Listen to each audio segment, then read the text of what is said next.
So we can start. So welcome everyone. Welcome to EEM16 CS51A. Those of you wondering, this is a cross-listed class. So um, there is another parallel offering, different textbook, so you cannot switch back and forth.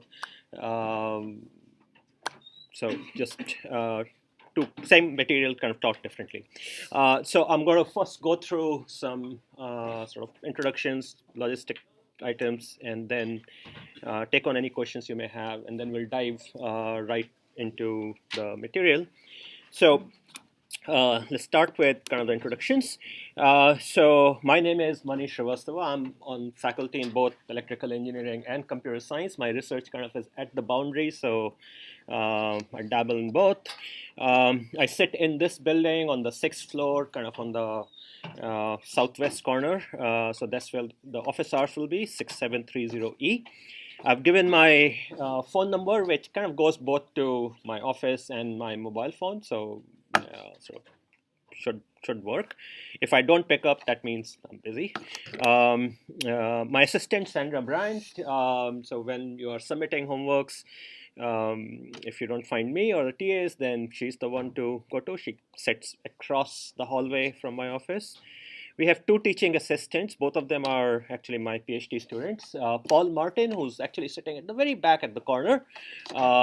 He's a PhD student, again, working in embedded systems, digital systems, these kind of things. His email is there. The other student is Salma El Malaki, who actually right now is stuck in Egypt because of US Embassy delay in visa.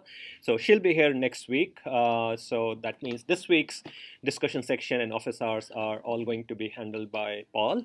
Salma also works in kind of similar areas. Like I said, they're both sort of my students. And in terms of sort of where various things are going to be, discussion sections, we have three of them. They're kind of basically back to back on Friday. The first two are by Paul, the third is by Salma. But for this week, Paul's going to handle Salma's section as well.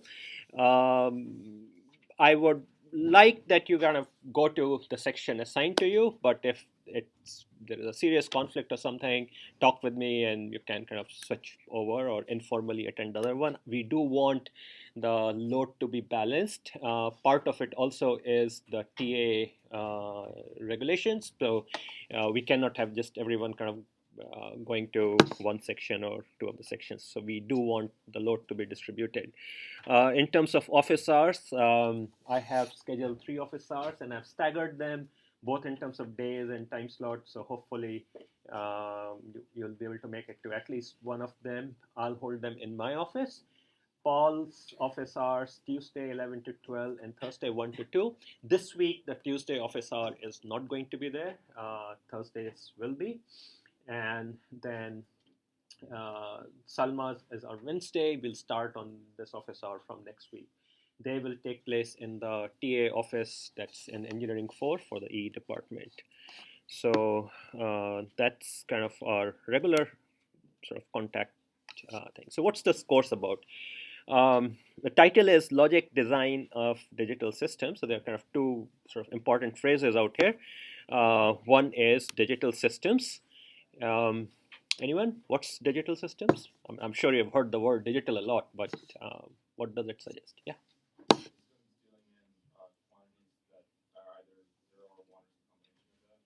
Okay. So that's certainly true. Very correct. Where does the word digital come from? Digit, numbers, discrete. So generalizing what you said, doesn't have to be 0, 1. Digital could also be some n discrete values. It doesn't have to be binary. So what you described is a very special case. So digital is as contrasted from analog, where things take continuous values.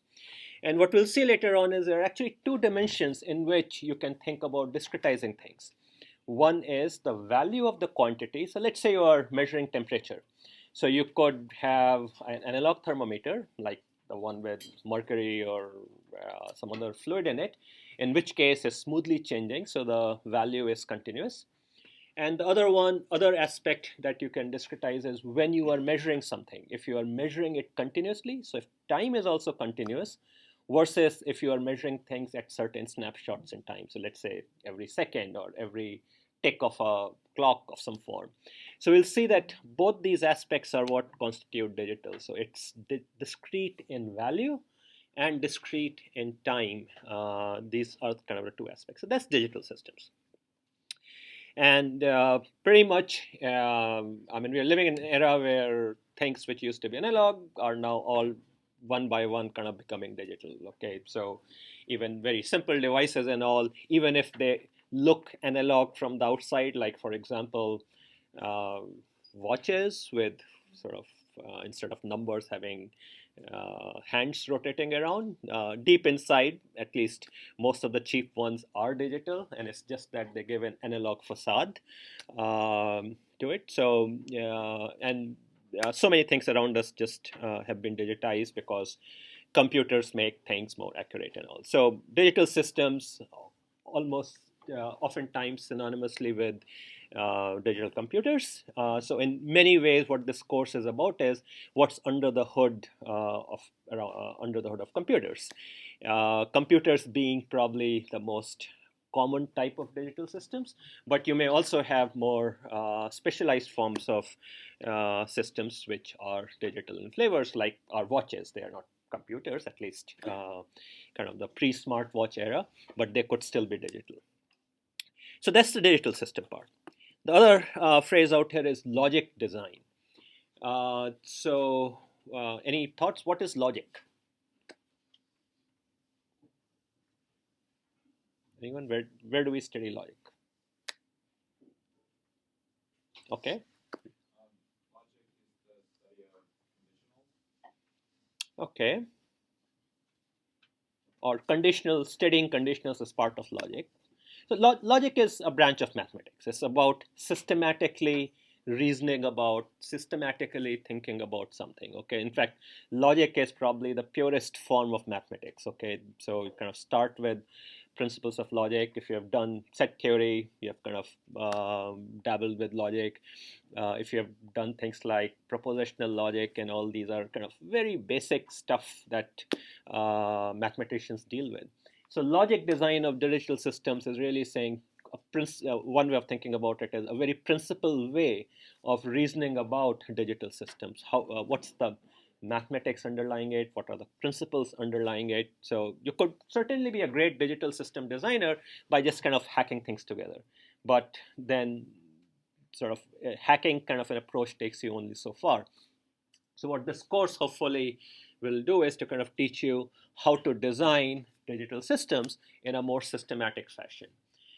Designing things systematically is important because then you can design them in a way which is more replicable, where you can make guarantees about their performance. They will be correct, bug free, all those kind of things. As we go along, what you'll also see is that digital systems like really have kind of two parts to it. There's hardware and software, right? Computers have the hardware part, the software part. This course is more about the hardware part of things, but you would see that there are a lot of parallels with what happens in the software. In fact, hardware and software in many ways are just two ways of expressing digital systems. Okay, so if you think about computers and all in terms of algorithms, in terms of the logic they are performing, in terms of the function they're doing, you can implement it in hardware, you can implement it in software, you can implement it in software and hardware combined.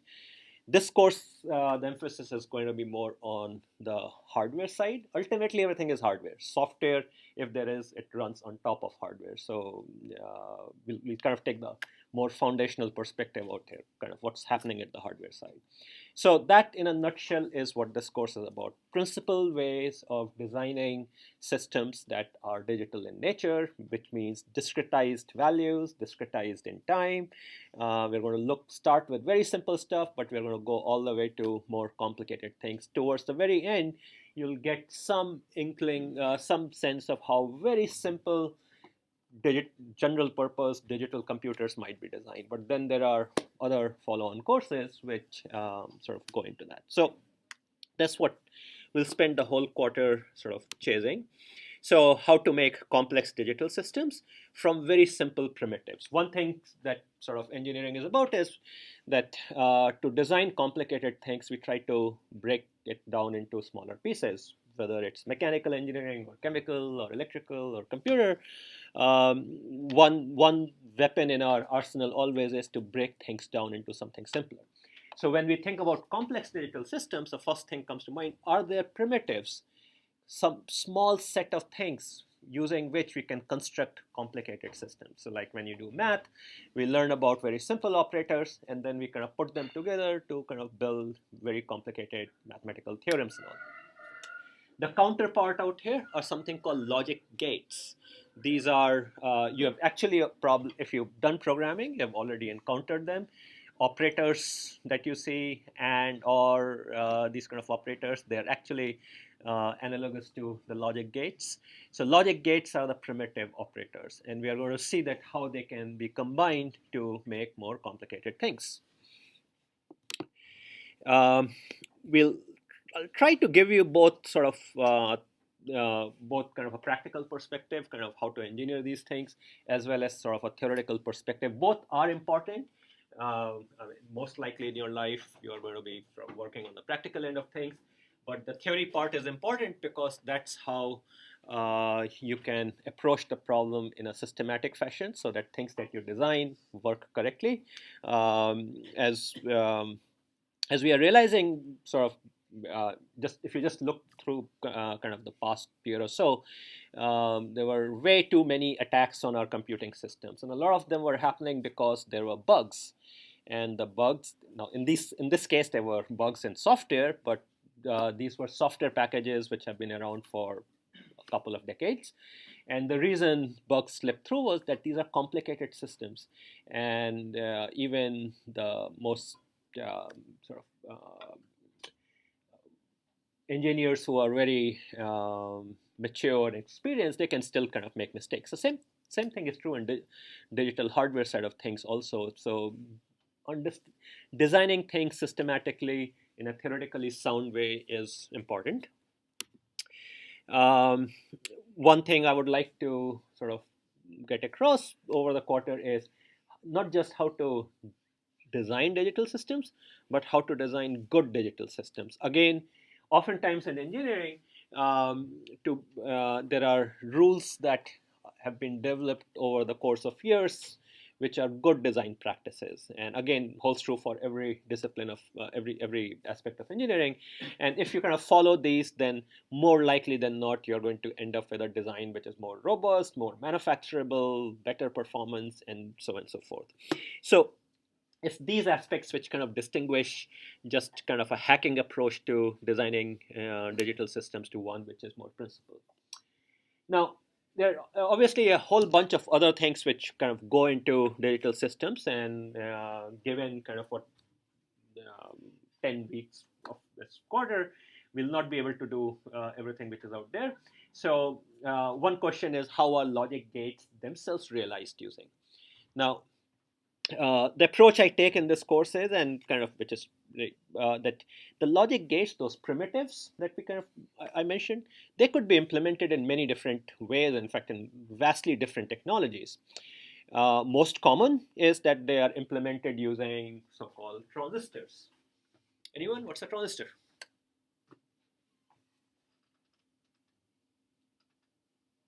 I'm sure you've heard of this term. Anyone? Okay, so transistor is probably kind of um, one of the most significant kind of invention slash discovery of the past 50, 60 years. It's basically an electronic device which really has a very simple characteristic, and I'm just going to draw it out here. Think of it like as a switch.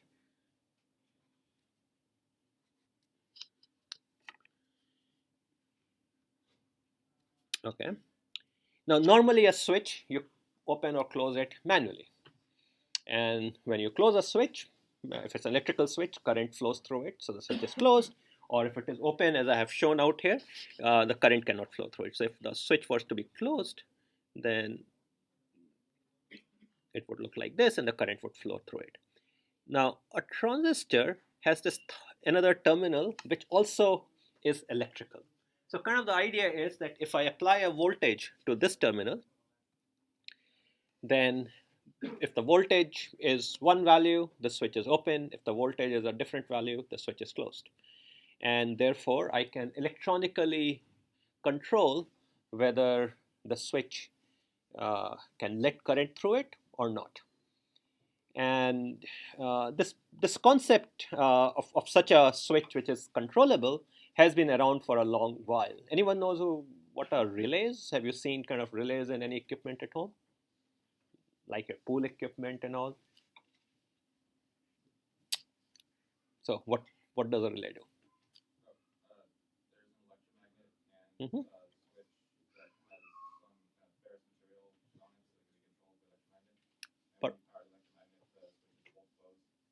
Terrific. So in case of electromagnet, in case of relay, what happens is that the open close position of the switch is controlled by an electromagnet.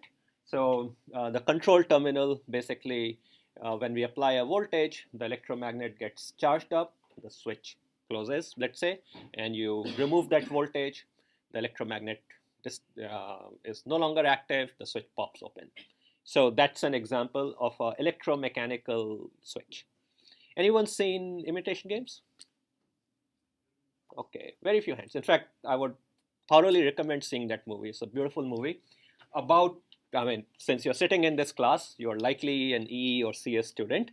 Movie is about the person who literally founded the field of computer science, but in part there he kind of makes this specialized computer which is for breaking the German code for this very famous crypto machine called Enigma.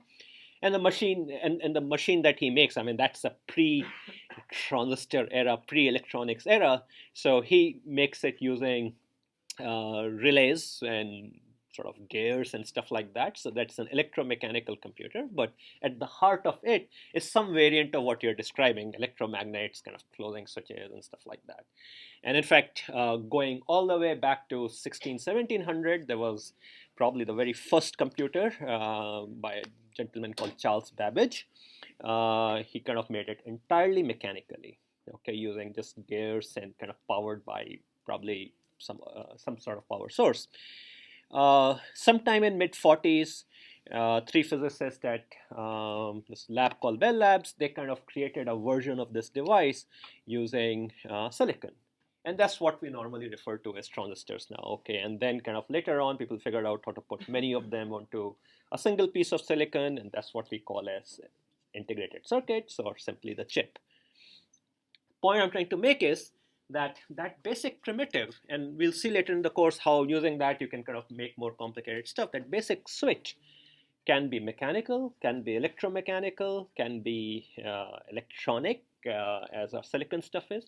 Common to all of them is a switch which we can control in software, in effect, by applying some sort of a control input. But it doesn't have to be just this. You can imagine biological. In fact, our brains have neurons which kind of effectively act as switches. It could be chemical, it could be biochemical, it could be quantum. There are a variety of different ways you can implement that basic switch, and therefore variety of different ways you can implement logic gates. It just so happens that we are living in an era where the most dominant form of switch is the silicon-based transistor. But even that is rapidly undergoing changes. People are coming up with new types of switches. So what you learn in this course is we are not going to go into how to design these logic gates in a physical way, because as you can see over the centuries, it has been changing. And it will keep changing because once the current silicon technology is expected to stop shrinking and stop improving sometime in the next 10 years or so. So the hunt is on for kind of the next generation of these transistors or sort of controllable switches. And during the course of your career, probably we'll see biological stuff emerging or quantum stuff emerging. So we are not going to go into that. We are not going to go into how to manufacture these digital systems. Again, that's kind of done in other courses. We are kind of operating at a more abstract level. And we are also not going to talk about the software that runs on the digital system. We are going to do a little bit of that, a very specialized form of software called microcode towards the very end of the course. But again, that's not what our focus is going to be. If you're a CS student, you're probably going to see more of this in follow-on classes. So there are a whole bunch of other courses that will sort of build upon what you're going to see in this class. There's a digital design lab. There is a computer architecture course, which kind of goes into complete sort of computers, how they are designed using kind of what you're going to see in this class. There are digital design type labs. There is a digital circuit class which goes into the transistors and kind of sort of sits below this class, and many other courses. So we're kind of sitting somewhere in the middle of this sort of physics to software stack that makes a modern computer. Textbook. So as you may have realized, I use a different textbook than the other section is using, which is taught by the CS department. So we're using this book, a couple of year old book, Digital Design, a Systems Approach. I think it's a much better, the best book currently out there, but since it's still in its first edition, so it has typos and stuff like that, but I think it gives a much more modern perspective to digital systems. My lectures will draw upon the material from this book as well as other sources. I guess whether you should buy this book or not, I leave that decision to you. I mean, I have had students through this class who have survived through it fine by not having the book and sort of just if the need arises, kind of leaning upon their friends and vice versa. So the way I would put it is the following: if you're very confident that you can survive just on the lecture handouts that I give, maybe you can skip the book. But if two types of students, I would thoroughly recommend getting the book. Number one, if you want to go just a bit beyond the lectures, okay, or even deeper, because I'm going to be covering really a subset of this book. And this book is written by the first author, Bill Daly. He is probably one of the most famous digital system design person out there. He is, I think, he's a professor at Stanford, and I think currently he's also the CTO of NVIDIA. Anyone knows what's NVIDIA? Okay, everyone heard of it, right? So if you're so they make computer graphics chips and specialized processors for video part of your computers. So he's very well regarded. So in the book, he has this kind of a practical perspective that he brings out and a modern engineering perspective, so which I kind of like. I think the other type of students, I think I would also recommend getting if you are struggling to keep pace in the class, because the book has lots of problems. Unfortunately, even with the discussion sections, we kind of go through only a tiny subset of it. So good source of practice material, and also good source of material even which is in the lecture. I mean, in the sense that the lecture material is described in more depth in the book, or at least in a more expanded form, so you would find it useful. I do realize that textbooks have become insanely expensive, so it's a call you would have to make. Chapters covered in the course. The book is designed for a much longer course than what this course is, so we go through some select chapters in it. I've kind of listed them out here. And then there might be some lectures which sort of go lean upon additional material which is from other sources. So as you know, School of Engineering kind of moved to CCLE for running our courses. So that's the official website of the class. I try to put material there.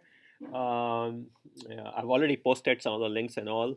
Its primary usage for you would be to submit the homework, and the reason is kind of the second part, which is we'll be using Piazza, which is this third-party kind of service, as the primary online vehicle for this class.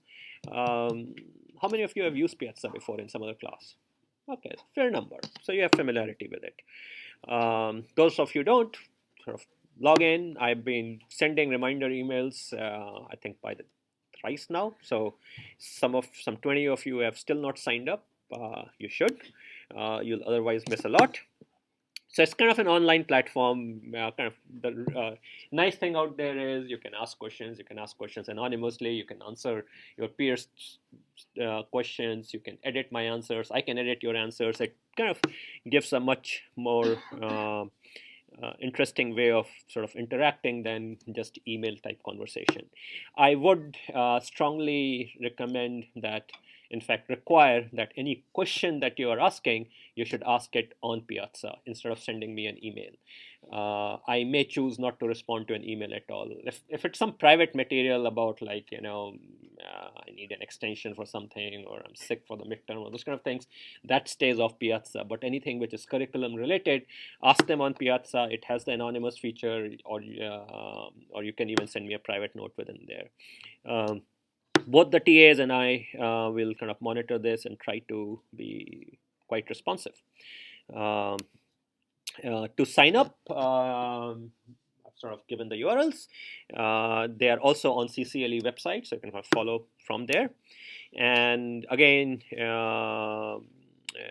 it's your responsibility. In fact, I've already made a couple of announcements there, including a design homework, which is due on Friday. So it's important that you kind of go there. Grading. We'll have problem sets, which are going to be roughly a seventh of the course. These are conceptual problems. 4 to 6 assignments, unequally weighted, more likely 4, but I reserve the right to have as many as 6. We'll have design assignments. So this is actually something I started doing over the past 2 years. So we use a tool called Logisim, and we are going to have fairly significant design assignments. So this is my way of kind of forcing you to think about practical ways, practical application of what we are learning. What this 3M plus 1O sort of states out here, this part, it's referring to 3 mandatory and 1 optional assignment. Okay, so the way it sort of the way it kind of works is the following: the 3 mandatory assignment, one is throwaway. I give you 1.5% just so that you familiarize yourself with Logisim. So they're really kind of 2 major design assignment, and then the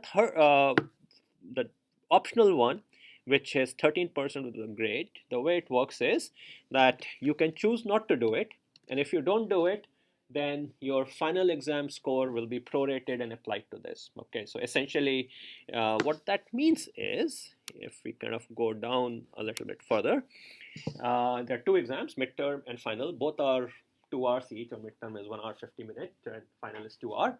So in a sense, depending upon whether you are more comfortable with conceptual material and kind of writing things down by hand and all, then your final in effect becomes 13 plus 22.5%. That's roughly a third of the class. If you're more comfortable or enjoy design and all, then you should do the optional part. Then in that case, the final is only 1/5 of the class, but the design becomes 1/3 of the class. So that balance you can choose. Now, this is not best of kind of thing. It's not that you can do both and then expect me to pick the best. If you do the design assignment, then you are committed to that. Okay, so that's the way it's kind of going to work. Any questions on this? Okay. And both the midterm and the final exam are open cheat sheet. So 1 2-sided cheat sheet, and you have to submit the cheat sheet along with the exam. Okay, so if you need to keep a copy of it, a copy for yourself, make a copy beforehand. So you need to submit the cheat sheet. It's the intent behind the cheat sheet really is that to force you to think through the material, work through the material. It's the act of preparing the cheat sheet, which actually is the best way of preparing for an exam, and that's my way of forcing you. So kind of defeat the purpose if you don't prepare your own cheat sheet and just borrow your friends. Because trust me, in a 2-hour exam, you're not going to look through what the material is, particularly if you did not prepare the cheat sheet. So it's really kind of a forced preparation for the exam. And and the other thing is no blue books or any other thing. We supply you the pages, and you have to kind of write the answers on there. Okay. And then I set aside another 3% points for activity on Piazza and during office hours. So we kind of keep track of it. In fact, I'll also ask the TAs to keep track of it, who's engaging. On Piazza, even though you can ask things anonymously and I will not get to see your names, but the system does give me statistics about how many questions you asked or answered or read and things like that. So I get at least those aggregate statistics, and I use that plus the office hour score, because some of you kind of come to office hours and compensate for inactivity on Piazza or relative inactivity. So 3 percentage points for that.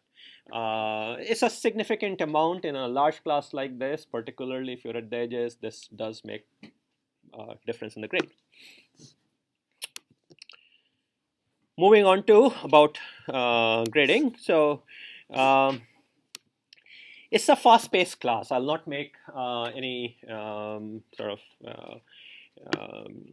lie about that. I mean, there's a lot of material to cover, and already the material I cover in the class out here, and I compare against other quarter system schools, they're using the same book as at Stanford, and the material they cover. Already we don't, and usually digital logic is a semester-long course, so we're kind of time challenged. So unfortunately, there's a lot to cover in a class like this.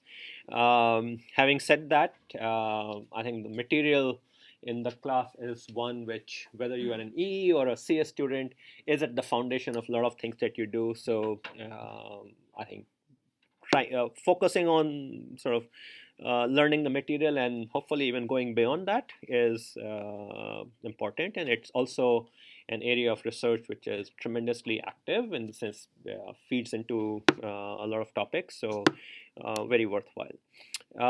Don't focus on the absolute score. As we kind of go along in a large class like this, there is an inevitable bell-shaped curve which kind of emerges, and kind of we grade around that.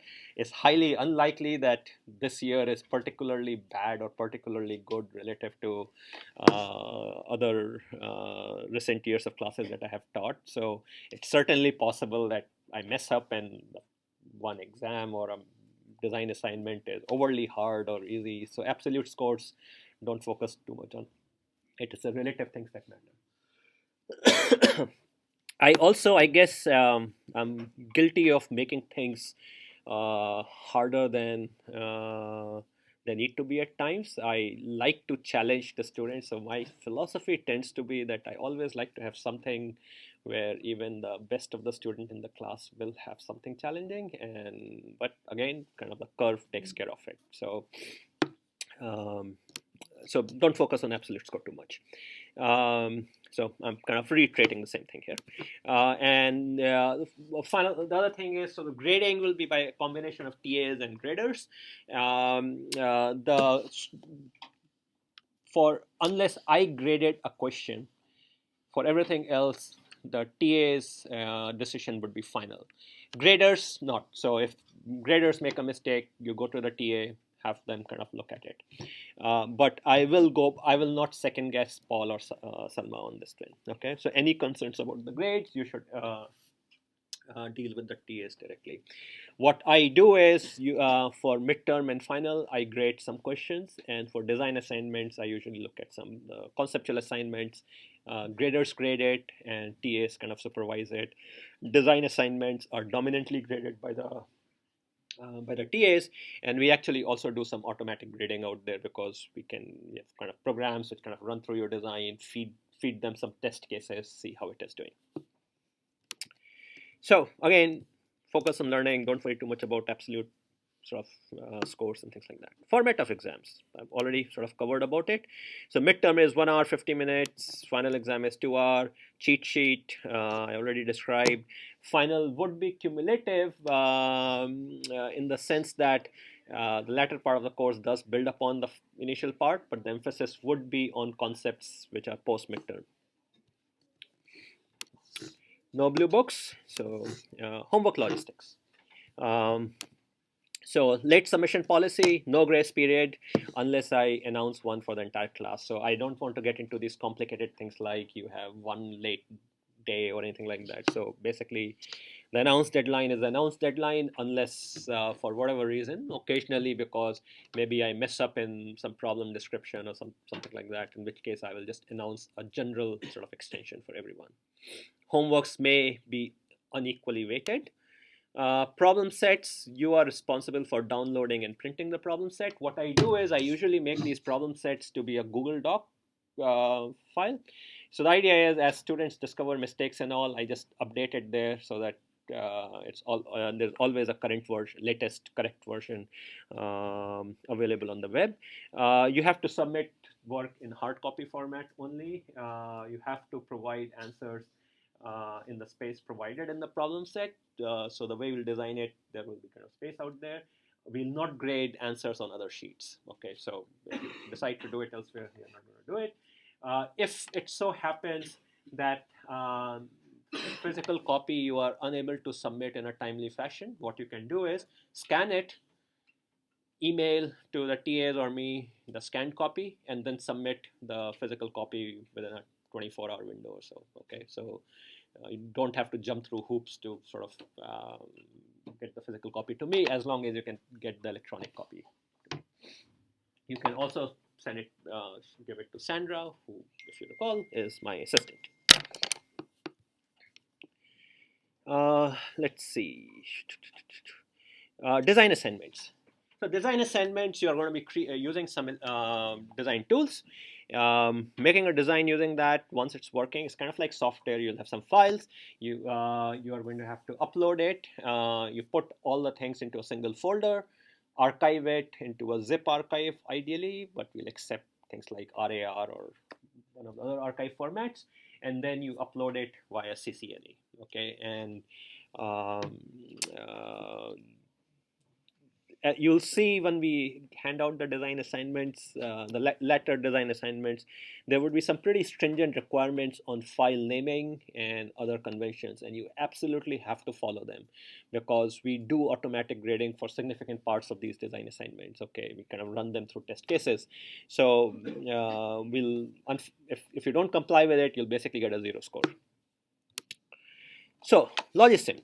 It's a graphical tool for designing and simulating digital logic circuits. So it's basically a program you download from a website, and then all these symbols that you are seeing out here, these correspond to the different logic primitives, and then you connect them together. So each logic primitive has some input, some output. You kind of wire them together to create more complicated digital logic systems. And then you simulate them. By that, what I mean, you kind of apply test inputs to them, and then this tool kind of shows to you what the output kind of looks like. One of the nice things about this tool is that for input and output, it also gives things which have a physical abstraction. So like for output, it has things like LED displays. For input, it has like switches and all. So it tries to mimic kind of a real physical digital system. So in any case, we're going to be using that. What I've done is, in a few slides I'll describe, there is a design assignment due this week, whose sole purpose really is to force you to download Logisim, read through its manual, do a tutorial, familiarize yourself. And you have to do it by 9 a.m. Friday. And then, very importantly, this week's discussion section, and also a future discussion section, you should bring your laptop with Logisim installed, because we'll be heavily using it as part of the discussion section as well. So quite important. We'll send a reminder on Piazza. So the details out here where you can download the stuff from. Since it's a Java program, it runs on Windows, Mac, Linux, all three platforms.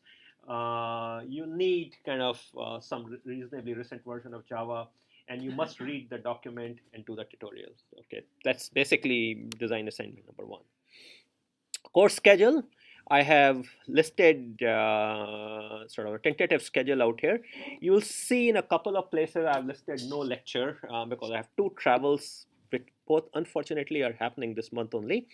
So I'll have makeup classes for them. So let me describe that. Yeah, you can go through this thing time, but let me kind of jump to and I'll come back. Okay, so no lectures on Monday 12 and Wednesday 21st. I'll have makeup lectures, and um, I have requested time from the department. I'm going to be doing them on most likely evening of 6 to 8, Thursday 15th and Tuesday 20th. Now, those of you who are sharp-eyed, you noticed I'm using this program to record the lectures, Camtasia, which kind of basically gives audio-video recording, not my mugshot, but kind of everything which is on the screen. And part of the reason I am using this tablet and all is so that instead of the blackboard, whatever I do is in the video itself.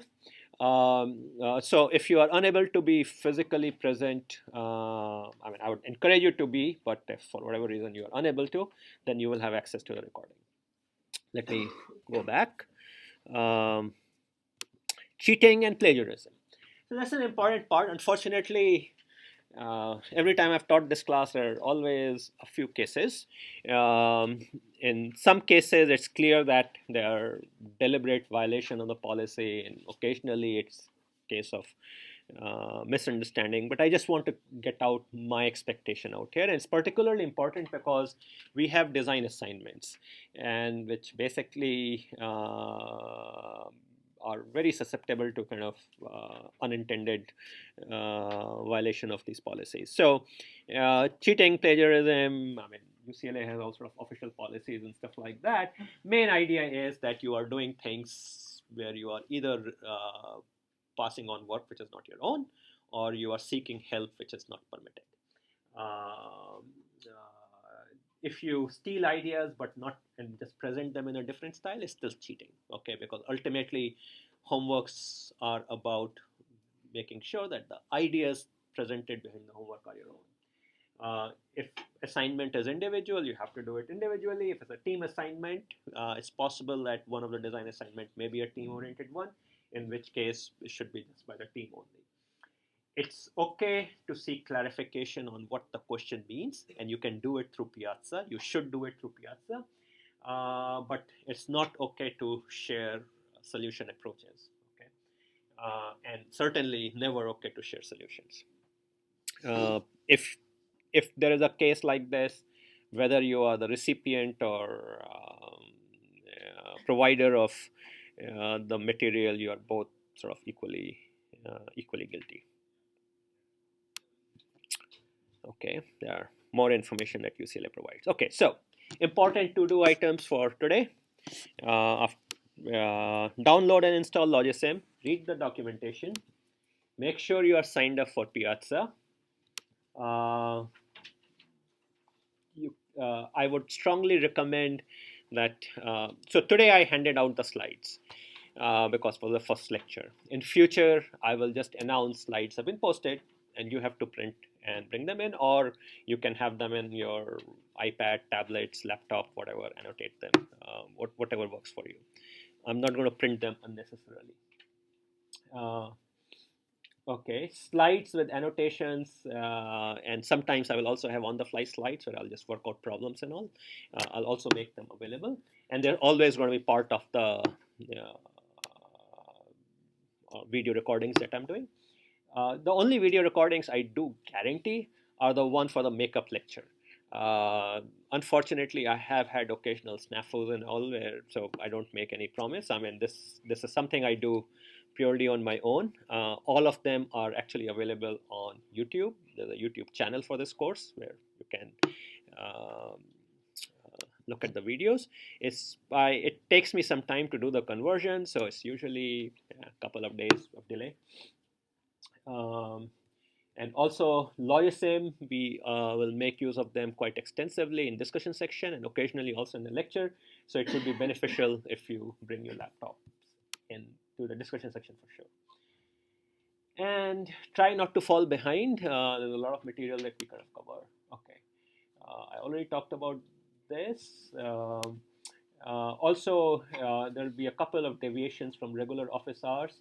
So again, this Monday 12th office hour, I'll make up by having a longer office hour on Wednesday, and Wednesday 21st office hour, because I'm not in town, I'll make up for it by having, I think here I kind of messed up because, okay, I need to correct this thing. So I'll have a longer office hour at a different date out here. So I'll come back to that. Okay, Logisim instruction. So this is basically design assignment number 1. It's due by 9 a.m. It should not take you more than 15 minutes, really. I mean, particularly if your laptop already has Java installed on it, and then you just download, run, follow the tutorial. Okay. So again, like I said, the intent really is to force you to just familiarize yourself with Logisim, but play with it more. I mean, the more you play with it, the easier would it be for you later in the class. Okay, so before I transition over, questions. For the days that you'd like us to bring a laptop, will you announce that prior, or would you just prefer us to bring a For laptop? lecture, I will announce. For discussion section, your assumption should be you need to bring it every discussion section.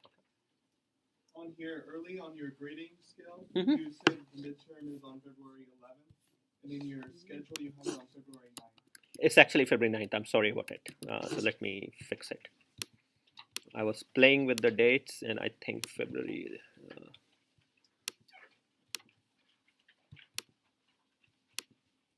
And actually, February 11th is a Sunday, so.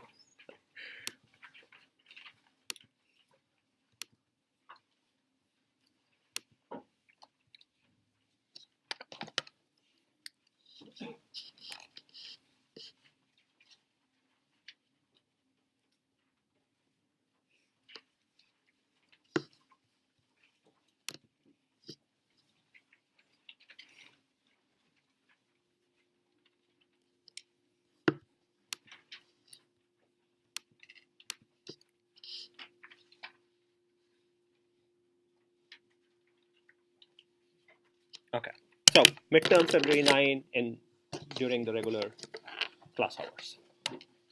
Thanks for pointing it out. Any other questions?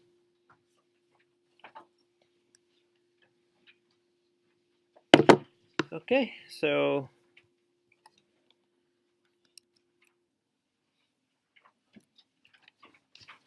let's dive into the class then.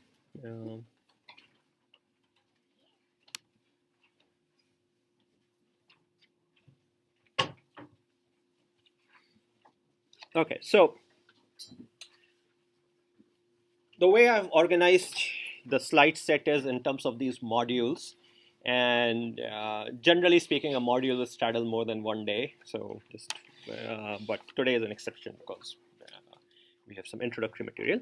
So the first main module that we are starting on is kind of, I talked about digital. What is digital? So kind of diving into that a little bit.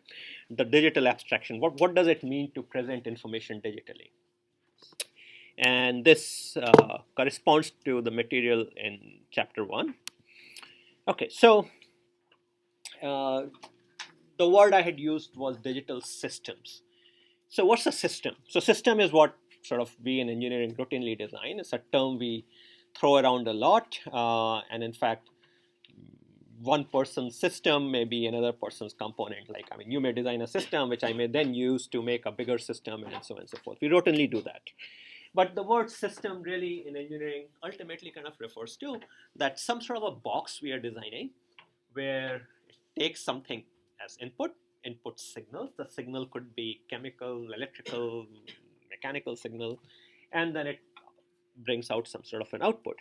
And a computer is a system, but so is a car, so is a phone, so is a fridge, so is a traffic light. They're all examples of systems. They all can be viewed as taking some input, producing some output. And sometimes these systems also may have a memory of what the previous signals were. And sometimes they may be totally memoryless. So what I mean by that is there's one type of system where the output purely depends upon what the current values of the input signals are. And you can think of them as systems which do not remember anything. And then on the other hand, there are systems where the output depends not only on what the input currently is, but also what the values of the inputs previously were. So let's take an example. A memoryless system. Can anyone tell me about something? Some black box which is memoryless?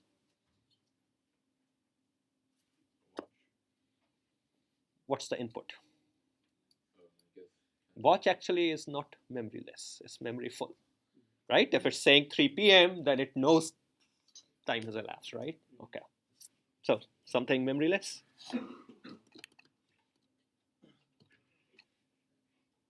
Okay, I'll give it a chance. Yeah. Microphone, yeah, it is. So microphone picks up some acoustic signal and outputs an corresponding electrical signals. Excellent example. Like an oven. So what's the input? What's the output? Temperature setting. Yeah. So I don't think oven would be memoryless because oven has a lot of thermal inertia in it. Yeah. So I don't think it will be memoryless. A light bulb? A light bulb? A light bulb. Yeah. I mean, particularly if I focus on the light output and not the heat part of it. If you think of the light bulb in terms of, it has two outputs in a way, right? It's temperature and the light itself. The light part, you're right, is memoryless. If I turn it off, okay. The temperature is actually memory full, right? Well, like isn't entirely memoryless though, because the membrane has some inertia, right? Okay, fair point. Yeah, you're right. So actually the point you're making out is that most physical systems have inertia of some form. And therefore having a truly memoryless thing, if you're looking at physical quantities, is going to be hard. So let's go after something more abstract.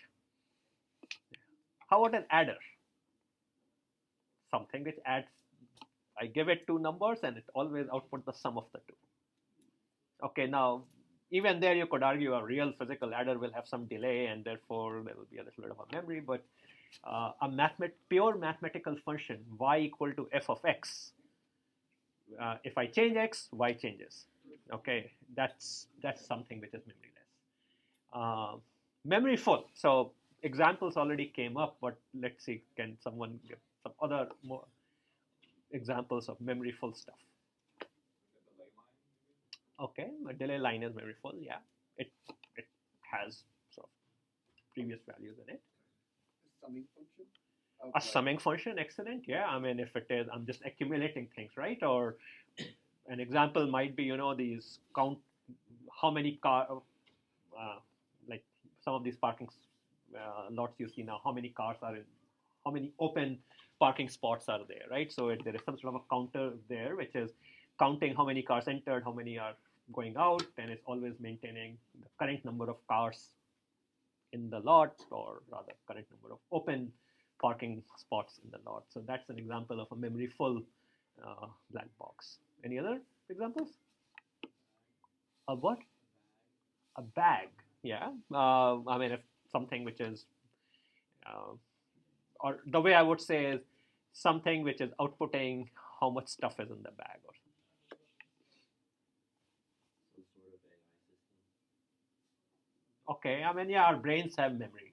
Sure. So, yes, in a very broad sense, yeah. I mean, we are memory full. If you think of brains as computers, then we are the ultimate memory. I mean, our brain is mostly memory, right? So we are memory full. So anyway, plenty of examples. So as you can imagine, things which are memory full are going to be probably more complicated. So signals and the system could be in a variety of physical ways. Electrical, chemical, optical, pneumatic, all sort of stuff. The system may do a whole bunch of things. It may simply store something. It may compute something. It may its job may be simply communication. Sometimes very interesting systems are simply which take signals from one point in space and carry them over to somewhere else. So like whatever, something sent from Earth to a space station or things like that. So these are all systems. What we are interested in the special case of digital systems. So input signals and output signals are discrete valued. Okay, remember they could still be electrical, chemical, mechanical, whatever. But the main point really is that they are discrete valued, and that's what makes them digital. So discrete values means, if you kind of go back to math, the values are from an enumerable set, a set with certain elements, and those are the values it can take. So for example, maybe the input signal can take the value open close, or maybe it can take the value 0, 1, 2, 3, 4, 5, 6, 7, 8, 9, or maybe A, B, C through Z. These are all examples of discrete values. Okay, and that's what kind of makes them digital.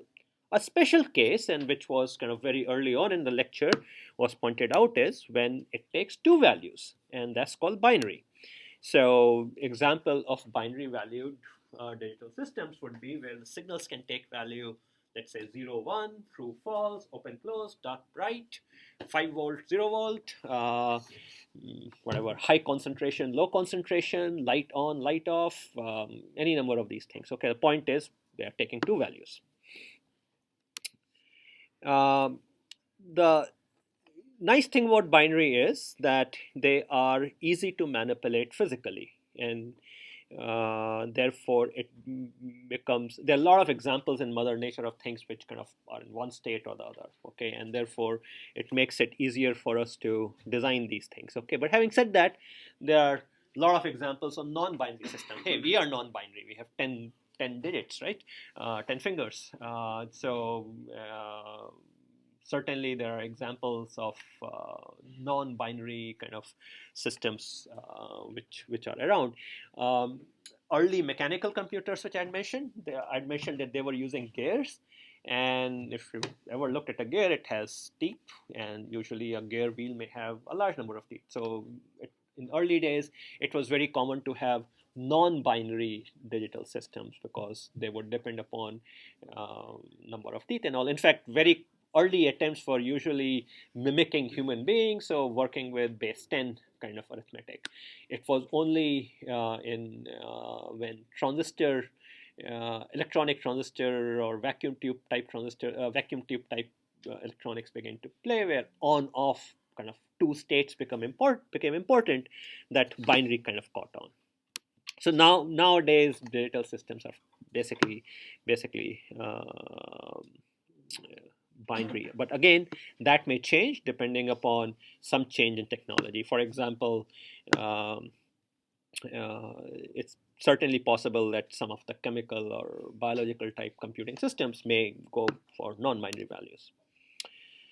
So so when we look at these digital systems, there's several kind of challenges that sort of come up. One is that we have to find a way to physically encode these discrete values. So we kind of decided our inputs and outputs are going to take values which are coming from some, which are taking one of some k discrete values, but we need to find a way of physically representing these discrete values. So an easy case is that if the physical quantity that we are dealing with is also discrete. So for example, let's say I'm trying to represent things by fingers of my hand. Then I'm mapping some discrete number to kind of discrete things. I have 10 fingers, and sort of that's what we are working with. Or for example, I already mentioned position of a gear. So this is a discrete system because the gears each gear can take, if it has k teeth, it can have k distinct positions, and therefore an assemblage of a bunch of gears can take whatever k1 times k2 times k3 discrete values, and therefore my physical quantity itself is discrete.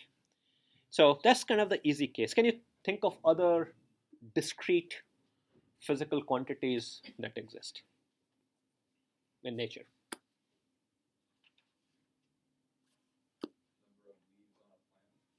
Okay, number of leaves on a plant is certainly discrete. Although given that we don't know how many are there, so probably hard to make use of, but they're discrete. What else? Go back to your physics courses.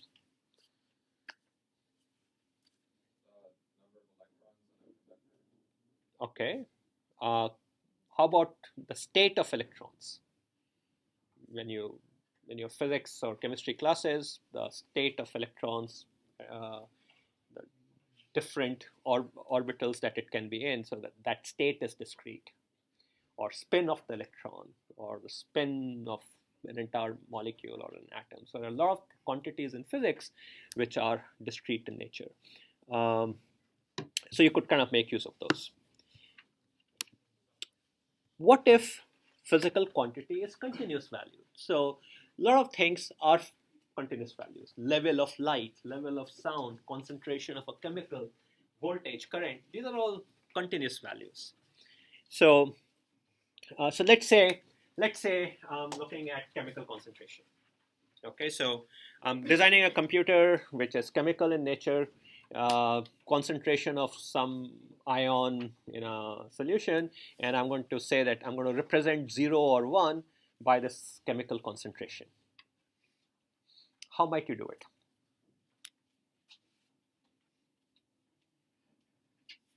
So on one hand, I have a chemical concentration which can take some continuous value, but I want to represent binary value 0 and 1 using that. So any thought?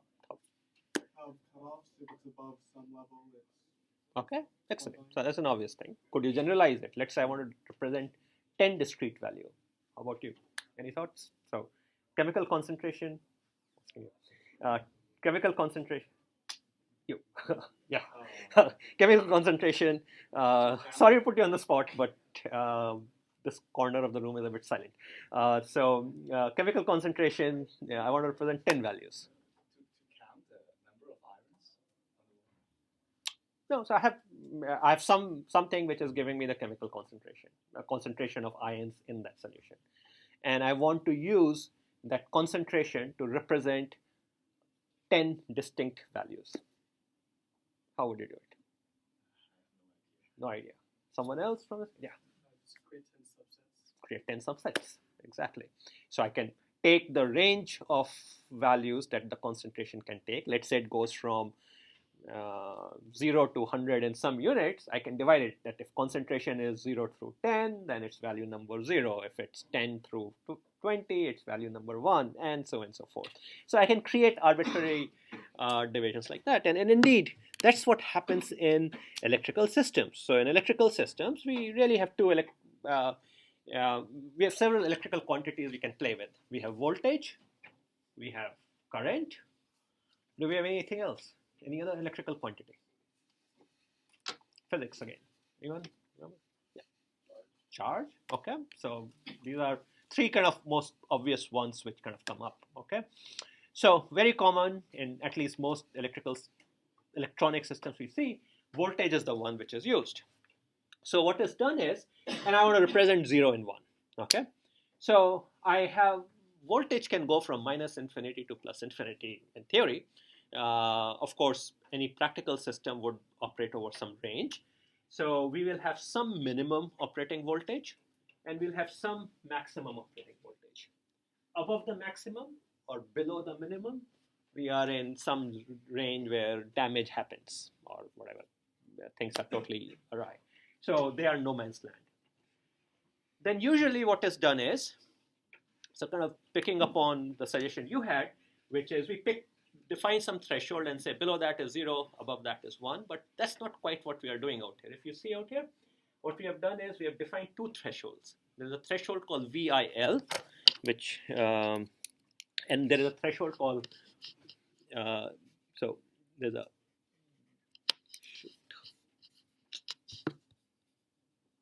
okay. So you see two thresholds. There's a threshold called VIL and there is a threshold called VIH. And what we are doing is we are saying if the value is below VIL but above Vmin, then we'll say it is the logic value 0. And if it is above VIH but below Vmax, then it is the logic value 1.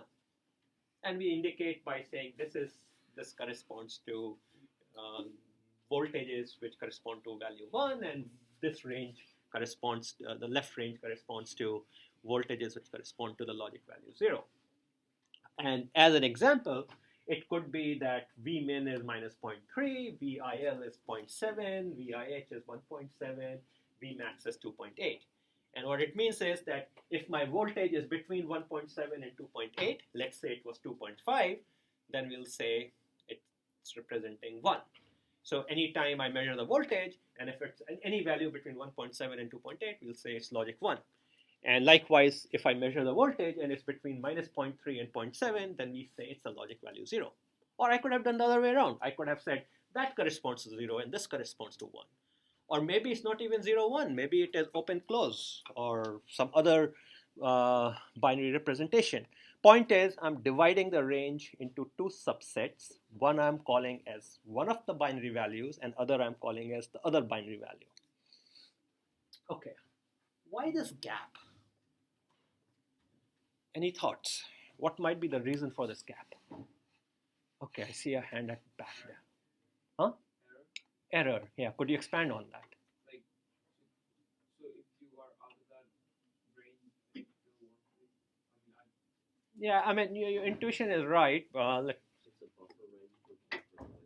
Yeah, so it's kind of buffer. So reason is error. Okay, so the point is maybe maybe the value was, I don't know, the real voltage was 0.65 volt, but the thing I was measuring with, or whatever, there was noise in the wire or whatnot, and I actually measured a teeny bit higher than VIL, this threshold. Now, if this gap was 0, then I would have said instead of measuring 0, I'm measuring a logic 1. So it would result in an error. So by providing this buffer, I'm protecting myself so that instead of accidentally reporting a 0 as 1 or 1 as 0, I basically will go into this no man's land, and then I could have various strategies. One is I can say, hey, I'm seeing something in this no man's land, and an error must have happened. Or alternatively, I could say, am I closer to 0 or closer to 1, and do some sort of a correction out there. So we oftentimes in these physical systems, to guard against noise or manufacturing tolerances, I mean, all these systems are physical systems, so voltages are never precise, sizes of switches are never precise, and always sources of error. And this sort of guards against that. So this is the term which is often used for this thing is, so someone called it buffer. The actual term which is used is noise margin.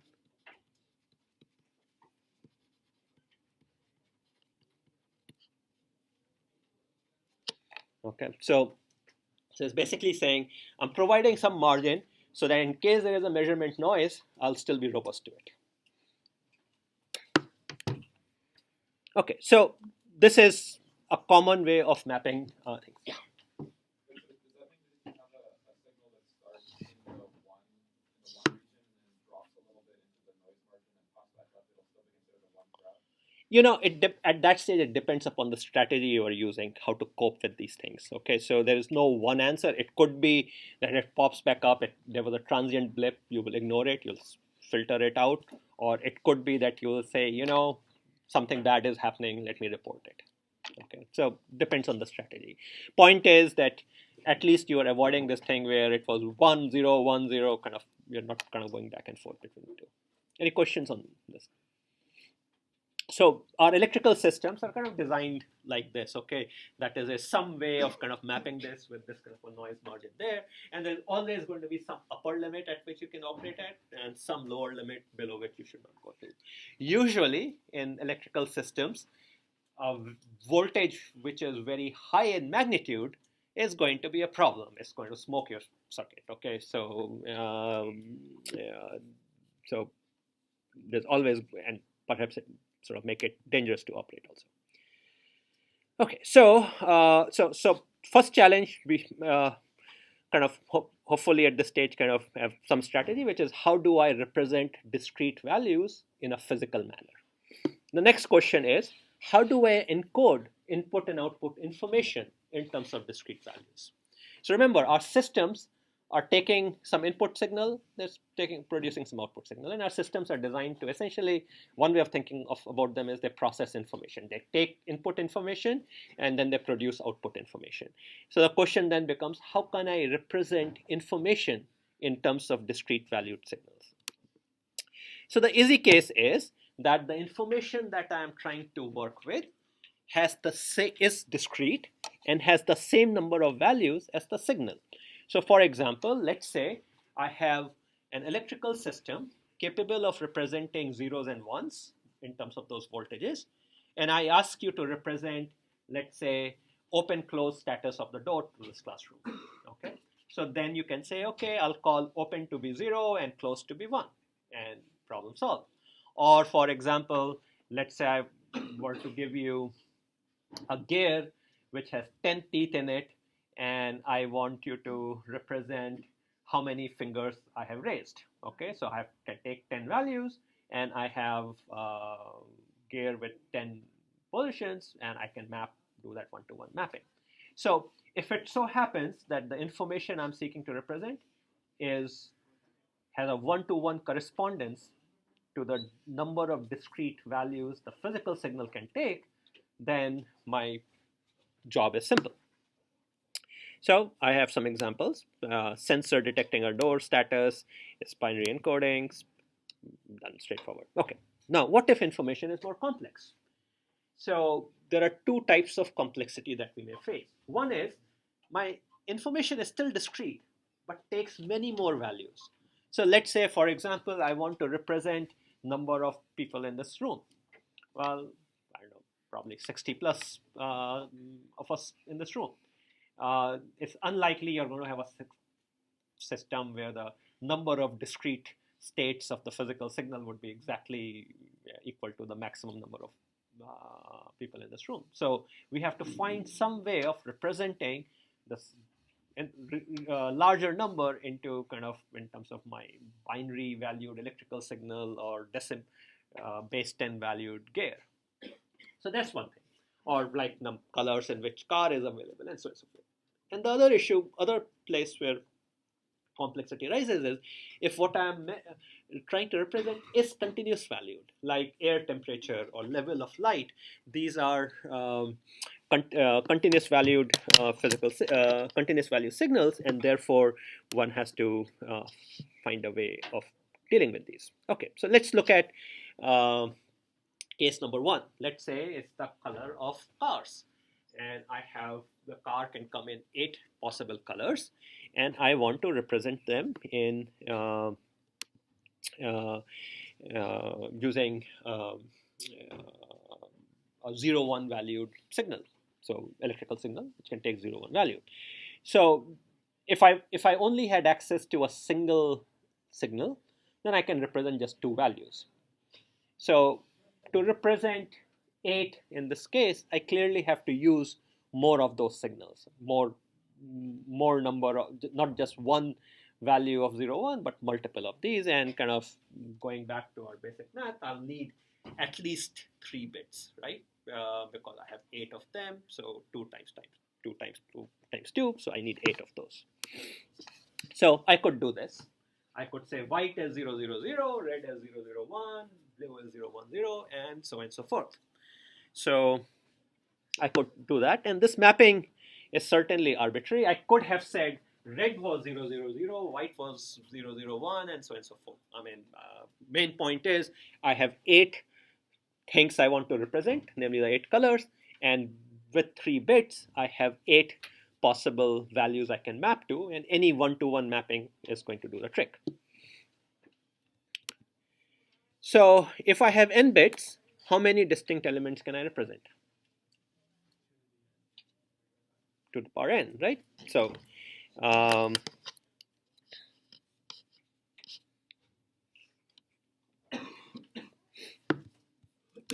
okay. If I have m elements, how many bits do I need? At least how many bits do I need? So we saw that if I had 8, I needed 3 bits. Someone from this side of the room.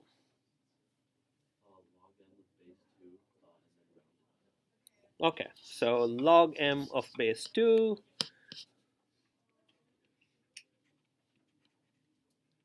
and round it up is called the ceiling function. Anyone not seen this symbol? Everyone familiar with it? Ceiling? Okay, round it up. So does everyone agree with it? Let's see if it works with our case out here. M was 8, log m to the base 2 is 3, 3 rounded up is 3, so I need 3 bits. If I had 6 colors, I would have still needed 3 bits, right? Because I could not get away with 2 bits because that would be capable of representing only 4 colors. Okay, so minimum number of bits, I can handle this particular way. Okay, so that was the discrete case, and obviously you face this problem kind of all in many places, right? I mean, how many websites are there? How many pages on my website? Um, Number of students in UCLA, right? All of you get this student ID number and things like that. Social security number. These are all examples where we have something discrete valued, and then we have to kind of find some ways of representing them. Okay, so now let's look at information which is continuous. So let's say I have a thermostat which gets temperature readings from a sensor, and the reading can go from 68 to 82, and I need to know the reading, need to know the temperature to an accuracy of 2 degrees. So firstly, if I simply said that I can have the range of 68 to 82, then I have a problem which is essentially non-solvable, because if I look at the real numbers in the range 68 to 82, there are infinitely many of them, and therefore obviously I cannot represent them in any number of just finite number of discrete values. So I have to kind of bound the problem somehow. I have to say what is the resolution in which I'm interested in. So in this problem we are saying is, and we need to know it with an accuracy of 2 degrees. Okay, so it basically means that I'll say, okay, 68, 70, 72, 74, 76, 78, 80, and 82. And if it's any intermediate value, I'm going to map it to the closest value. So question then becomes, how do I represent it? So that's what we're doing. We basically say that, so step number 1 is that we have to figure out the resolution. In this case, resolution is 2 degrees, so we basically say 68, 70, 72, 74. I'm using the word resolution, even though I wrote here accuracy, because resolution is a more appropriate term out here. Let me write it down.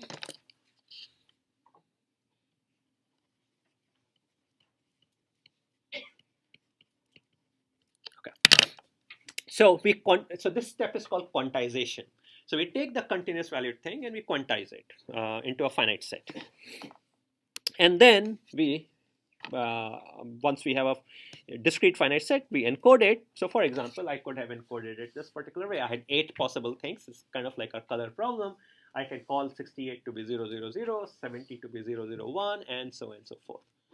And in fact, this mapping again doesn't have to be this way. I could have called 68 to be 001. I mean, any one-to-one mapping is going to do the trick out here.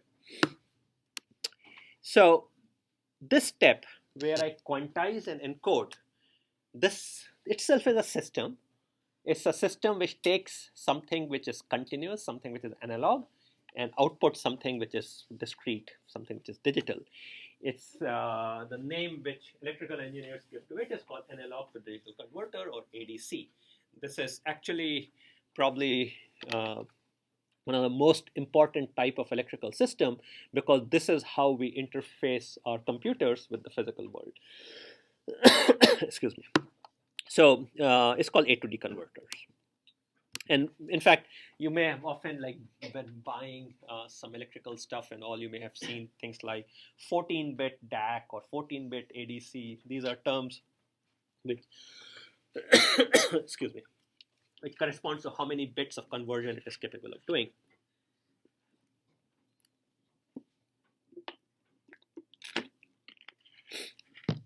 So A to D goes from analog to digital. D to A, or digital to analog, goes in the other direction.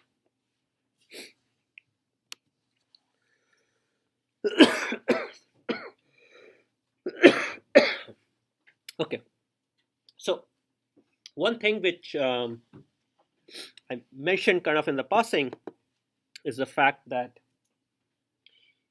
the mapping itself was not necessarily unique. I kind of said that when we are mapping, for example, out here, I could have mapped 68 to 001 or 68 to 010. There's nothing which is kind of telling us how to map as long as each value here had a distinct mapping out here.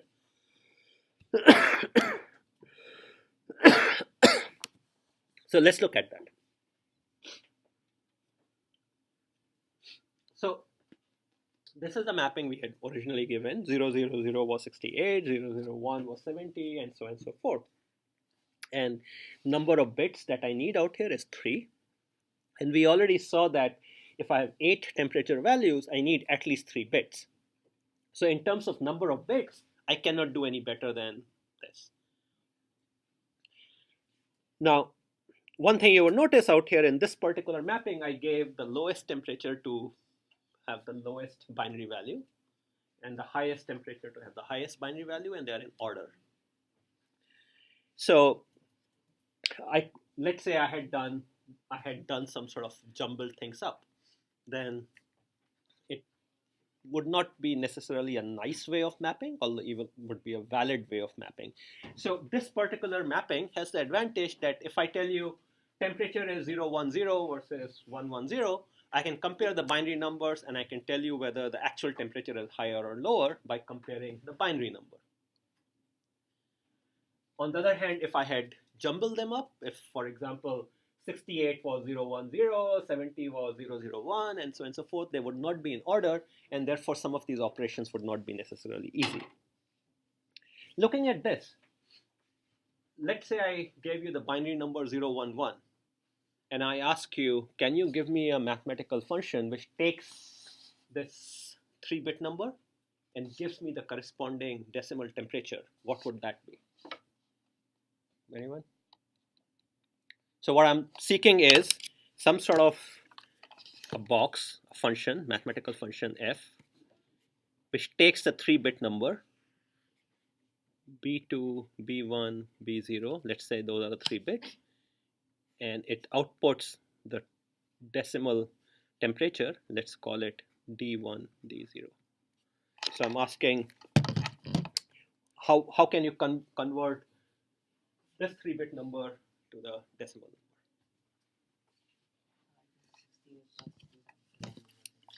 Okay, good. So this is 68 plus 2 times, if I call this guy to be b, and 2 times b. Okay, and the reason it works is if b is 0, then I get 68. If b is 1, 001, then I get 68 plus 2, 70, and so on and so forth. What about the other way around?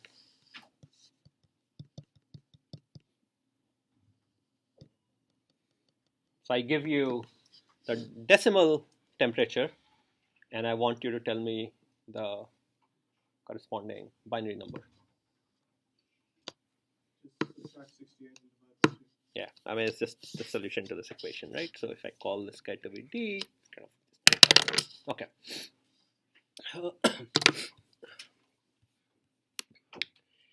Now, I could do some other mapping also. For example, I can say 68 is 00000, 70 is 0001, 72 is 0000011, and so on and so forth. In this case, I need 7 bits. So, what are the pros and cons of this mapping?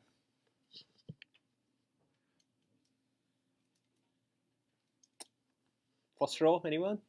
It's much clearer, but it takes more space. Okay, good. So it has more bits, so it takes more space. It specifically has 7 bits. It's much clearer. So that's partly true. I mean, partly as human beings, I mean, we're basically saying that, oh, okay, I mean, looking at this, how many kind of ones are there? That's kind of telling me which one of these temperature is there, although not necessarily the case, but one could make the case that you are. So it's more bits, and that's the con. Pro is that possibly easier to understand. How about this one? Here what I'm doing it, I have 8 bits now. If it's a 68, then the first bit is 1, rest are 0. If it's 70, second bit is 1, rest are 0, and so on and so forth. This is called, this type of representation is called one-hot representation. It's called one-hot because it's basically saying out of the 8 wires, 1 is hot. It's coming from the electrical term. Okay, so I have as many wires as the number of discrete values I'm going to have, but exactly one of those wires is going to be hot. So what's the advantage, disadvantage of this one? So disadvantage, obviously, again, the same one, too many bits. Advantage. You could potentially make it really easy to control a physical system. Absolutely, that's an excellent point. So I could each wire can control one thing directly. Basically, that's kind of the main point. So you'll see one-hot coded often used at the very edges where computers are controlling a physical system. So that's another representation. Point behind this slide is there is no one way of doing the mapping. I mean, this is certainly very compact, but these other ones may have their kind of uses as well. The other thing also is one pro of using more bits. Actually, I'll leave it open. Anyone can think of other pros of using more bits than the minimum number. Yeah, less susceptible to errors. So why is it less susceptible to errors?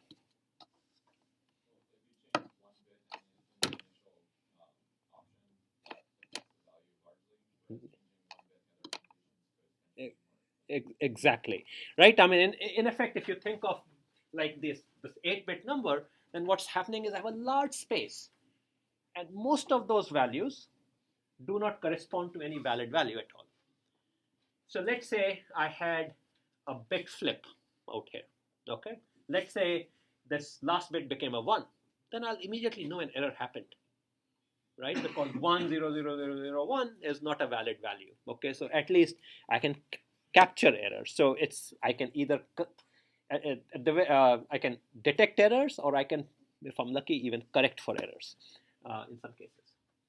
Whereas out here, if 010, the last bit changed, it became 011, well, I would think it was 74.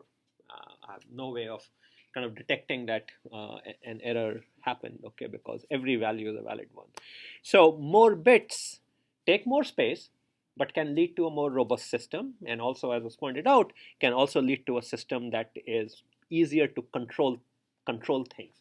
So I'll expand upon this point. Why is it easier to control things? Okay, so let's imagine when it is 68, I want to run fan number 1. When it is 70, I want to run fan number 2. I have 8 fans. Okay, so stupid system, but bear with me. So I have 8 fans, and depending upon what the temperature is, I want to turn that fan on. So if I have this kind of coding, it's great. I'll connect bit number, the very first bit to the on-off switch for fan number 1, the second bit to on-off switch to fan number 2, and so on and so forth. I could do the same thing out here, obviously. I could, if I have a fan with a 3-bit speed control, then maybe these 3 bits can control the speed. But then internally, the fan would be doing something with those 3 bits, expanding them away. So main message out here is that there is no right or wrong way of mapping. It really is a matter of trade-offs, depends upon what you're optimizing, what your system is seeking to do, and they are all kind of valid. So let's look at some of these things. How would you represent a date? Number of days since January 1, 0000. In fact, I don't think there was a 00000. I think after 1 BC it was 180. Okay, so it's a wrong example, but bear with me. Let's imagine there was a January 1, 0000. So how would you represent that? Thoughts? The big system we use today. Okay, that system, but let's say I want to do it in binary, number of bits. So how would you go around doing it? Okay. Huh? I just want the date. Yeah. And then you can do some calculation. Okay, so I guess question out here is first we have to figure out how many days have passed since that time, right? I mean, so we are living in 2015. I can kind of roughly, let's see, did I update my slides? I did not, so I still have 2014. But can replace it with 2015 times 365, log to the base 2, round it up. We have 20 bits. I think that still works right now. Maybe in a few years I'll have to change it, but okay. So I can kind of calculate that and come up with the right number. Let's say I want to represent month, day, and year. Okay. Now, so I want to represent all these three things. One way you can say is, look, if I represent number of days, I can always compute the month, day, and year by kind of doing a series of arithmetic operations. But maybe I want to do it a little bit more explicitly. So month, I have 12 months, so I need 4 bits for that. Day, I can have up to 31 days, so I need 5 bits for that. And year, it's 2015, so I will need 11 bits for that. Okay, 11 bits are good until 2048. Okay, so I need that many bits. So that gives me 4 plus 5, 9 plus 11, 20. So I still have 20 bits. Okay, so it's actually works out fine in this case. Yeah, go ahead.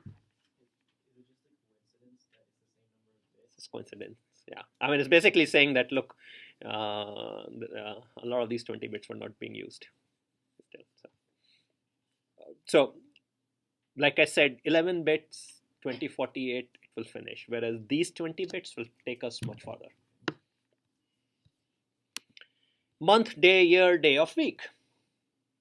Well, again, I could stick with this and then always compute day of the week on the fly, or I could allocate 3 more bits for day of the week and kind of do it. Now, if you think about it, these are increasing, like this third representation is redundant because I can always get the day of the week by knowing month, day, and year.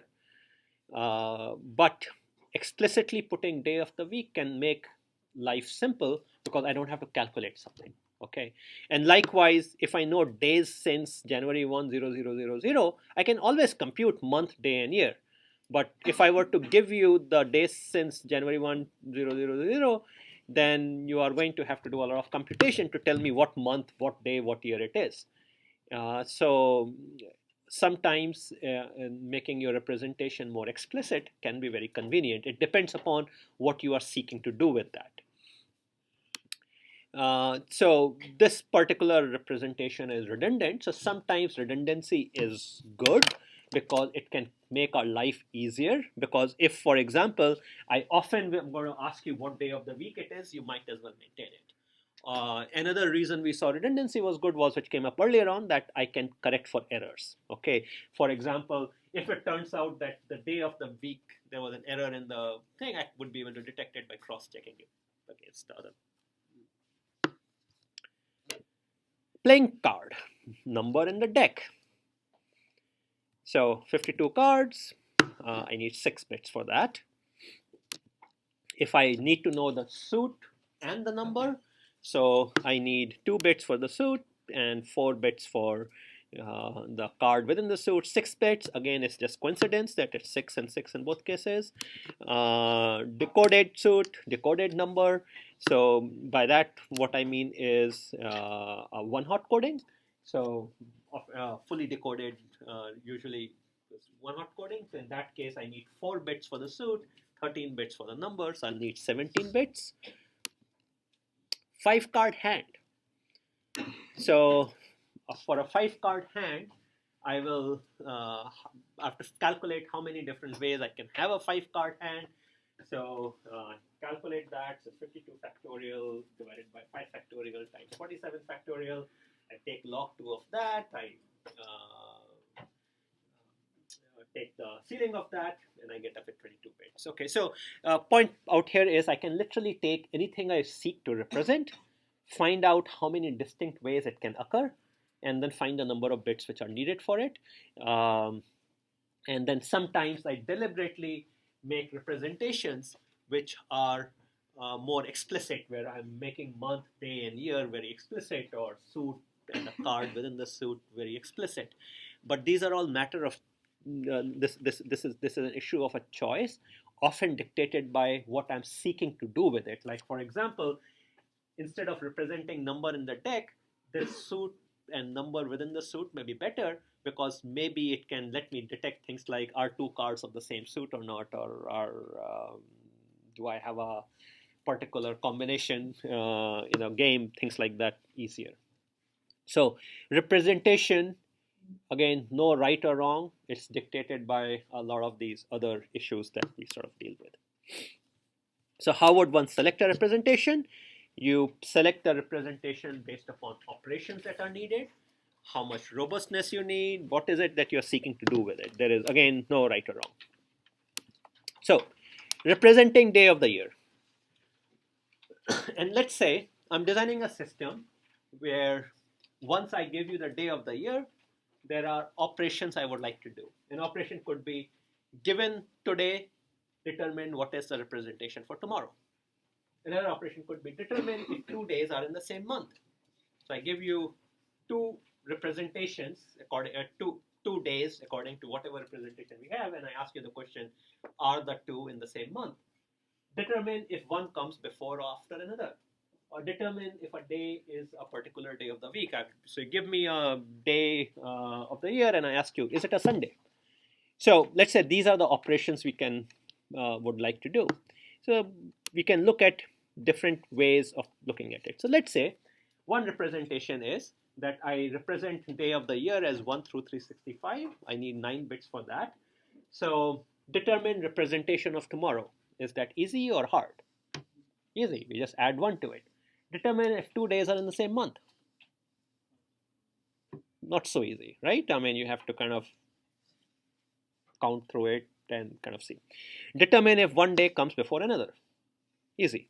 Determine if a day is a particular day of the week. Not easy, right? I mean, again, there are certainly mathematical operations, but the point is you have to do some operation on it. You cannot, it's not simply add 1 or do some comparison or something. So easy, hard, easy, hard. Let's say I have another representation, month and day of month. So I need 4 bit for month and 5 bit for day of month. Representation of tomorrow. Easy, hard. Well, it's easy. I mean, somewhat more complicated than previously it was, but sort of easy.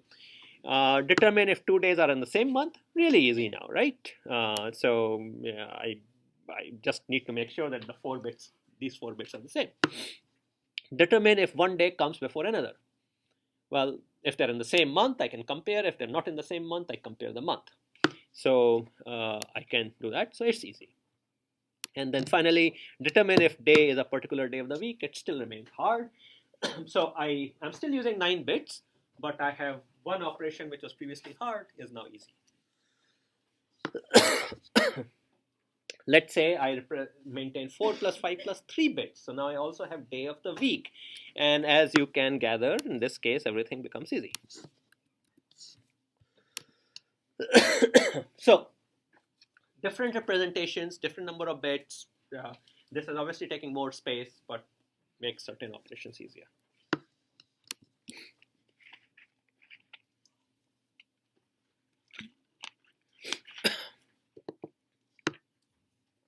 Okay, this is a slide we had before, mapping things to physical things, and I just wanted to sort of reiterate the point which sort of came up earlier, which is why that gap. So we had some discussion, but so kind of main point, the main reason why we have this little gap out here, why don't we, instead of having a single threshold, is that if for whatever reason we ended up having some perturbation to the voltage value. It can happen because wires pick up noise from the environment and all. So I have a tiny bit of noise which kind of crept in. Now, so if I had an analog signal, analog system, what would happen in this particular case is that if my input voltage was perturbed, then this analog function f will output f of v plus epsilon, where epsilon was the amount of noise I had added, and I would therefore have error at the output. So in analog systems, what happens is noise at the input translates into noise at the output. But if I have a digital system, what happens is the following. Digital systems have this kind of a self-correction ability. So let's say I fed it a signal which corresponded to representing a logic 1. Some noise got added, and I have the voltage out here is V1 plus epsilon. Except because of this yellow zone, so if the noise got added and let's say the noise was negative valued, so I kind of got into this territory. But since if I'm still close to the boundary, the system may say, hey, you are still a 1. So it's instead of treating it as a logic 0 because of this noise, it will still treat it as a logic 1 and it will output the value corresponding to the logic 1. So it's as if the noise never happened. So because in digital systems, we basically declare these big ranges of voltages to be corresponding to discrete values 0 and 1, and we have this little gap. So a certain noise, so like I may start out with a system where let's say the voltage value was up here, and because of noise, the voltage value may degrade as the system is running, but I will still be logic 1. I may even degrade and get a little bit into this yellow zone, and the system may still recover from it. Whereas in an analog system, anytime the error happens, it immediately reflects on the output.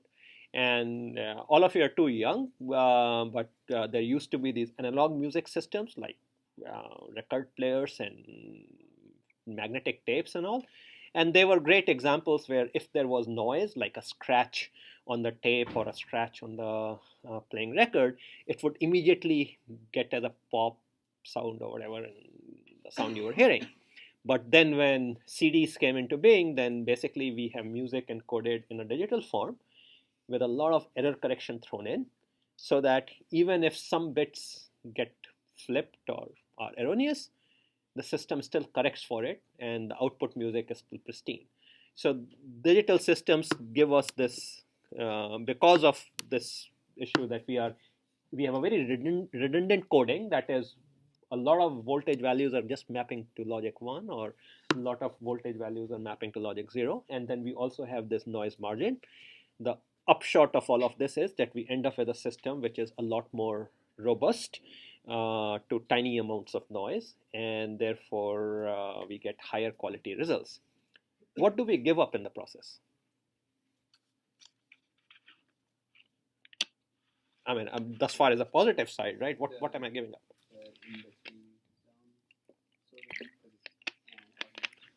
Let's say even if the in between zone wasn't there, I still have a more robust system.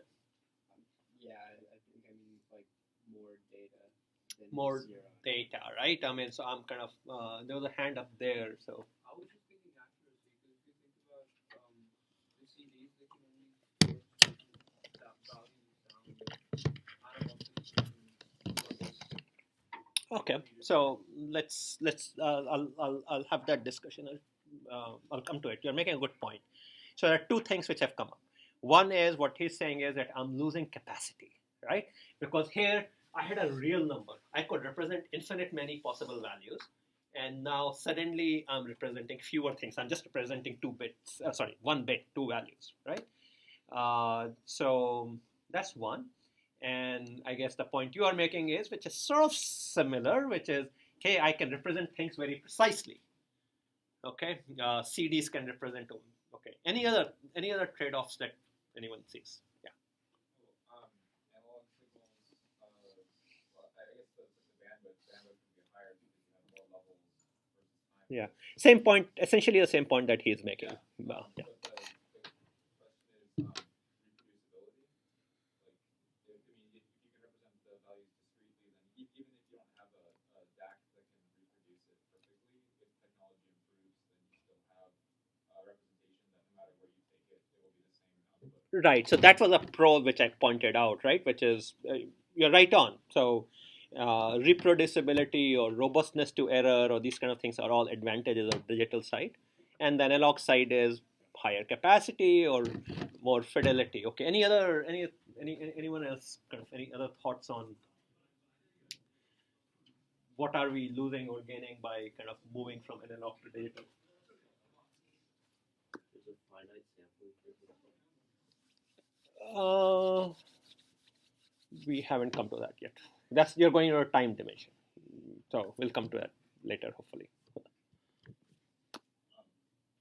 have a fixed voltage range property since we convert voltages that have Okay.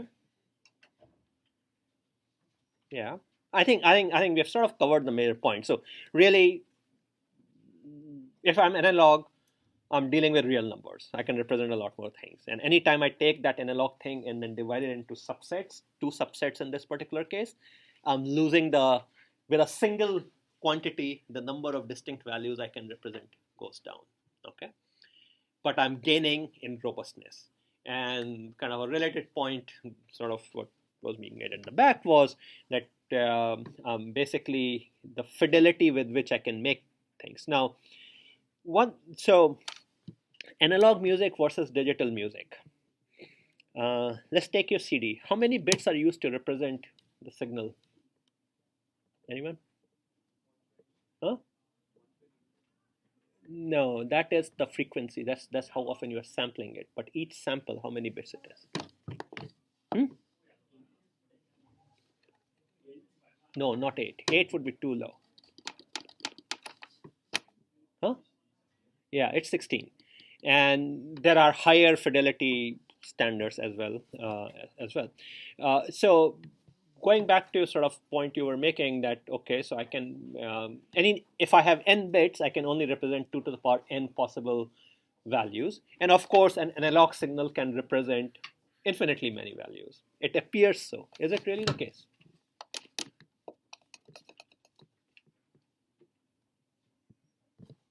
That scale that we care about, then it has an infinite many, but like theoretically, if we're measuring at the electron level, then no, it's not like continuous. Well, you don't even need to go to that. Okay, yeah, I mean, our ears, we cannot distinguish tiny changes of voltages, right, or tiny changes in sound levels. So so if you have 16 bits, or some standards go to 20 or 22 bits, our ears cannot detect that change. Okay, that's point number one. Point number two, analog system have noise. We saw that, right? So this epsilon that occurs out here, if it is more than what 1 bit is representing, then analog system is no better.